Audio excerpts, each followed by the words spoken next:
So here we are, riding dirty. I didn't have a chance to get to something a little more formal today, so this will have to settle.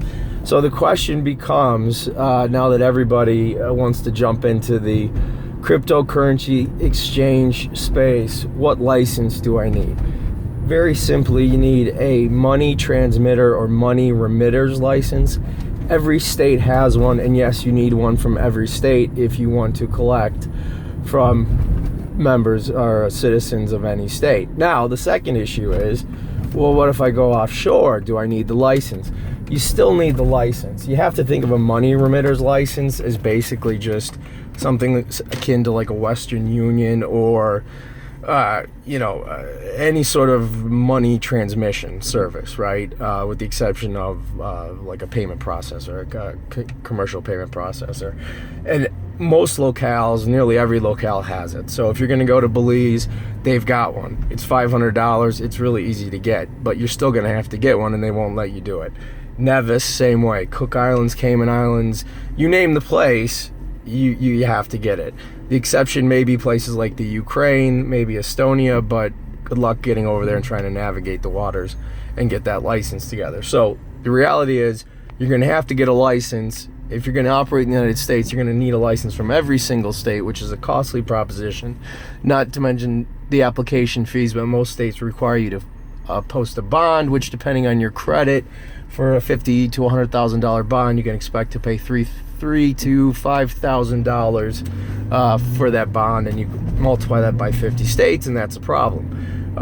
New York, of course, you're going to have to get your own bit license. The application fee alone is $5,000, and the bond, I think, is somewhere in the range of 10, again, depending on your credit. So it is a costly proposition. Now, it is perhaps cheaper to set it off offshore, but if you do it offshore and you're a U.S. resident and or citizen, and you're going to solicit U.S. residents and or citizens, you could be running afoul of the licensure because you, as a U.S. citizen, are operating inside the United States illegally, and of course, that's a problem. So while going offshore is great and cheaper and perhaps easier to navigate, especially in a place like Belize or even Panama, you really aren't going to be able to access the United States and insulate yourself personally from liability because you don't have the licensure. Now, you could simply operate and have people, solicit people outside the United States, which a lot of people do, which isn't a terrible idea,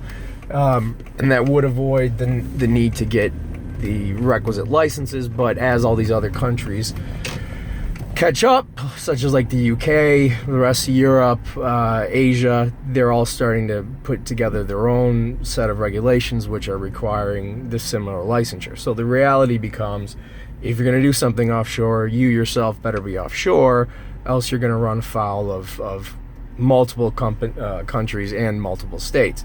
At the same time, the bigger risk, which I think people are avoiding, is the fact that you have all these tokens out there that people are buying and selling and floating in ICOs, and they may in fact be securities. And if you operate an exchange, even with the requisite money transmission licenses, and you're facilitating the exchange of a token that could be arguably deemed a security, then the SEC could arguably come after you and say that you are operating as an unlicensed national securities exchange. And to tell you the truth, you'll never get licensed as a national securities exchange. So that's another big issue, probably the bigger issue than the money transmission license, which are pretty easy to get.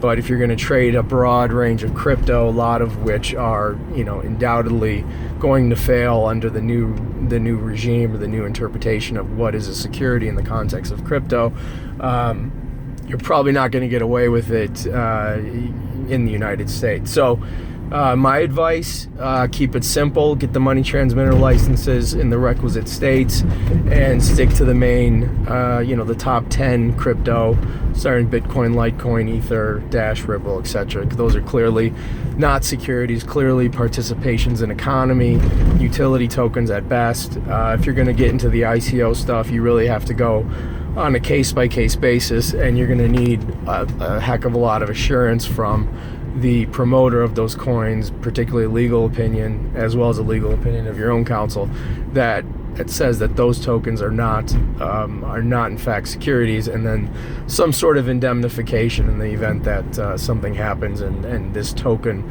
comes back to bite you and basically take down your exchange. So that's my shaky thought for the day. Adam Tracy, visit me, Tracy Firm, TRACY, no E, FIRM.com. Take care.